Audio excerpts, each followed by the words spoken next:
back to The Pulse at 5:30 p.m. every Monday, here live on Facebook and YouTube. Without further ado, let's look back at what happened last week with PTB. Last week, with Pacific's Funniest Videos, we had a winner, a wonderful winner, Sam Danke. This week, we'll be going live Friday at 6:30 p.m., and there is still time for you to submit and win a t-shirt. And when we call you up here and have you in for some interview questions with notable questions such as, what product does Rolex make? Hashtag V2020, don't forget. Also on Friday, video game events, we've got Justin Willing and Jordan Miller, who last week finished Forgiveness and discovered the true identity of the evil, nefarious UMSI. You can find them on Facebook and Twitch, and they will be playing a new game this week, this Friday after PFE. Next up to our segments for the Pulse, we've got Politics Nation. Samuel Danke will be talking about the latest in this presidential race. Be sure to tune in on YouTube and Facebook to see their reflection on the town hall events. Our next segment here on this wonderful Pulse is sports. There's a lot of stuff going on, and we have an episode out this week, which we can show you the clip of right about now. Everybody, how's it going? Welcome to another intro video this week for PTB Sports. On this week's video, we're going to cover baseball, about the ALCS and the NLCS Championship Series for playoffs, how those series went, and now what's going on with the World Series between the Los Angeles Dodgers and the Tampa Bay Rays. So we're going to analyze the two previous playoff series before the World Series just happened between the Tampa Bay Rays and the Houston Astros in the AL, and then in the NL, the Los Angeles Dodgers against the Atlanta Braves. From there, we're going to go on to football, where there were a couple key matchups this past week. Aaron Rodgers, Tom Brady was a big one, so we're going to be going over that. The Titans and the Texans game was pretty interesting, so we're going to be going over that as well. And then from there, we're going to kind of go around into the other sports. We're going to dive into basketball a little bit. We're going to talk about some trade rumors, big-time trade rumors that are coming up. And then we're going to go into some other sports as well, update you on some other sports. So that's it for me. See you this week on this week's episode. Wow, that sure was a whole lot of sports jerseys. Speaking of jerseys, let's go beyond the jersey with Landon Curtis interviewing his friend with an episode out this week. We've got a clip right here for you. Nope, we do not have a clip. Am I stalling? Well, Beyond the Jersey, a show in which we talk about sports PTD people beyond their lives on the field. Let's see what we got.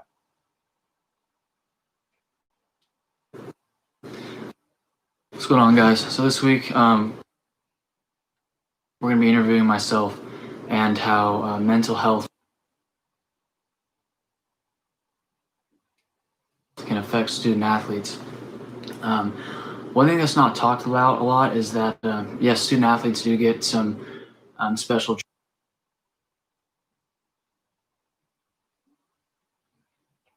treatment when it comes to like getting classes and whatnot, and some people have their minds kind of made up about us. But we actually have a lot on our plate that can really just mentally just mess with us a lot. I'm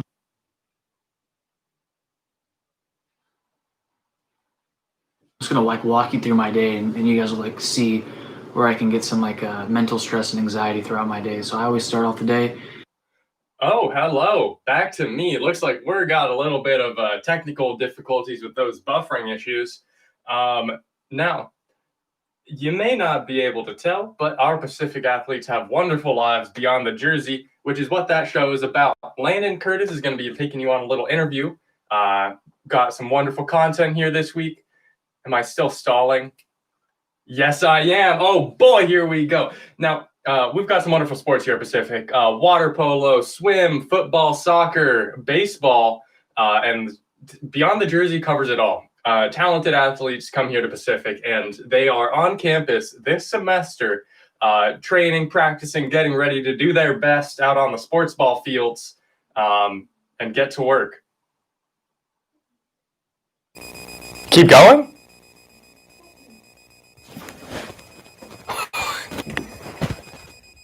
I have been thrown hands at by the production team. Anyway, I'm going to keep stalling. Next segment? Okay, cool. Next segment. Faith Talk. The episode this week is so nice, we can't show it to you right now. we've got an episode with an interview from Maria. So just check it out, Facebook and YouTube, and we will hopefully get your opinions on that. Next up, a little more fun, what to watch when you're watching. Adelaide Spence is going to be talking about the series The Boys, which has a new season out that came recently. Let's take a look at their clip. Hello, University of the Pacific. Welcome back to What to Watch When You're Watching, your one-stop shop for stuff that came out, I guess, that I saw, and hopefully you like to watch as well. This week, I'm not talking about a movie. I'm talking about a TV show. Season 2 of The Boys wrapped up last week, and to try and keep things as spoiler-free as possible, I will try to give a few details about this season, and hopefully you've seen last season. That way I can tell you where we've been. Speaking of where we've been, last season ended. We had the revelation of we have now met Homelander's kid, as well as Starlight's working with the boys, and Huey is now known by a few members of the Seven. Now, jumping into season 2, we have the introduction of a new hero, Stormfront, who's a big push of one of the main characters of this season, as well as there is now a new effort to try and publicize the use of Compound V now that we know it's being used to create superheroes, not superheroes are born naturally. It being a TV show, it's a little bit harder to review, and I'll try to keep it short because it's a lot more hours of content to go through. But in general, I was astounded. I feel like the show went in a surprisingly new direction and felt very fresh. It turned into this criticism of mass media and superhero content, as well as general criticism of America's current political climate, which all sounds very overwrought and sounds like nothing new. But the showrunners and the writers and the directors really imbue new life into the perspective. And I think that is due in part to the new character of Stormfront, who she's the only real new prominent character other than evolving Becca and Homelander's kid this season. She is the drive for everything. Her character and the way she evolves over the next 10 episodes is what the show's about how we react to superhero content and how this desensitization to violence really influences us, and about our political climate, and how the show goes back and forth between this really liberal pushing of we need to put our females first and girl power. They have a whole episode dedicated to how they sort of just created female friendships among the crew that don't have any, just for marketing purposes. And then later in it, how now, and it's sort of building about how Homelander was last season, about how there is a very nationalistic idea that's just growing in America, and there's constant fights against it. And again, the show balances all incredibly, and I'm going to keep focusing on her because, again, she is one of the lead characters this season.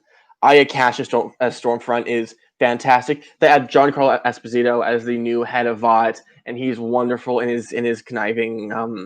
Forgetting his character name from Breaking Bad, but he's keeping that same idea, and he's amazing in it. And of course, all love to Jack Quaid and Carl Urban, the show leads. Anthony Starr.